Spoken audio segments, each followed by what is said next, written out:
Hello guys, तो आज हम लोग करने वाले हैं क्लास 10 सोशल साइंस के चैप्टर नंबर 3 के 30 मोस्ट इंपॉर्टेंट क्वेश्चन। तो बढ़ते हैं पहले क्वेश्चन की ओर। पृथ्वी की सतह का लगभग कितना भाग जल से ढका हुआ है? तो गाइस आंसर हो जाएगा 71%। तो बढ़ते हैं अगले क्वेश्चन की ओर। पृथ्वी पर मीठा जल का प्रतिशत कितना है? 2.5%। तो बढ़ते हैं अगले क्वेश्चन की ओर। जल का मुख्य स्रोत क्या है? तो गाइस आंसर हो जाएगा वर्षा। तो बढ़ते हैं अगले क्वेश्चन की ओर।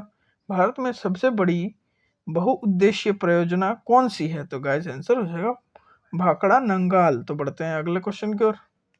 वर्षा जल संचय का अर्थ क्या है? तो गाइस आंसर हो जाएगा वर्षा जल को संग्रह करना। तो बढ़ते हैं अगले क्वेश्चन की ओर। भारत में जल संकट का मुख्य कारण क्या है?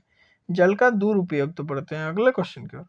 बहुउद्देश्य नदी घाटी परियोजना का उद्देश्य क्या है? तो गाइस आंसर हो जाएगा सभी बाढ़ नियंत्रण, बिजली उत्पादन और सिंचाई। तो बढ़ते हैं अगले क्वेश्चन की ओर। दामोदर नदी को क्या कहा जाता था? तो गाइस आंसर हो जाएगा बी नंबर, बंगाल का शोक। तो बढ़ते हैं अगले क्वेश्चन की ओर। भूजल स्तर कम होने का कारण क्या है? तो गाइस आंसर हो जाएगा बी नंबर, अधिक उपयोग। तो बढ़ते हैं अगले क्वेश्चन की ओर। जल संरक्षण क्यों आवश्यक है? तो गाइस आंसर हो जाएगा डी नंबर, पीने के लिए, खेती के लिए, भविष्य के लिए। तो बढ़ते हैं अगले क्वेश्चन की ओर। भारत की पहली बहुउद्देश्य परियोजना कौन सी है?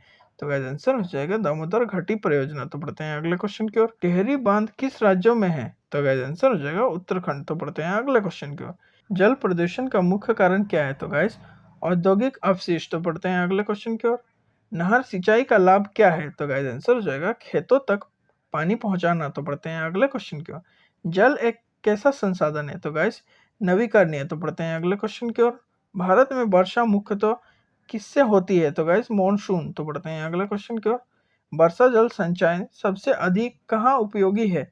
शुष्क क्षेत्रों में। तो पढ़ते हैं अगले क्वेश्चन की ओर। राजस्थान में पारंपरिक जल संचयन प्रणाली क्या है? तो गाइस टंका। तो पढ़ते हैं टाका। तो पढ़ते हैं अगले क्वेश्चन की ओर। जल संकट का समाधान क्या है? तो गाइस जल संरक्षण। तो पढ़ते हैं अगले क्वेश्चन की ओर। बहुउद्देश्य बहुउद्देश्य परियोजनाओं से कौन सा लाभ होता है?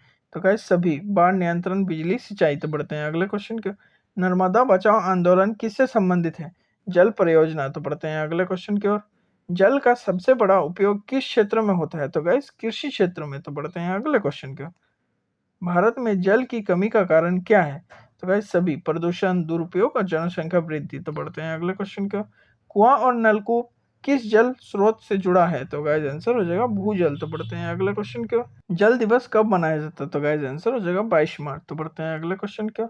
भारत की जीवन रेखा किसे कहा जाता है? तो गाइस नदियों को। तो बढ़ते हैं अगले क्वेश्चन की ओर। जल का शुद्ध रूप क्या है? तो गाइस वर्षा जल। तो बढ़ते हैं अगले क्वेश्चन की ओर। बहुउद्देश्य परियोजनाओं का विरोध क्यों होता है? तो गाइस दोनों, पर्यावरण हानि और विस्थापन। तो बढ़ते हैं अगले क्वेश्चन की ओर। जल संरक्षण का सबसे सरल उपाय क्या है? तो गाइस नल बंद रखना। तो बढ़ते हैं अगले क्वेश्चन की ओर, जो कि है लास्ट क्वेश्चन। हमें जल क्यों बचाना चाहिए? तो गाइस जीवन के लिए, खेती के लिए, भविष्य के लिए, सभी। तो गाइस अच्छे लगे तो लाइक एंड सब्सक्राइब जरूर करना और अगले वीडियो का वेट करना।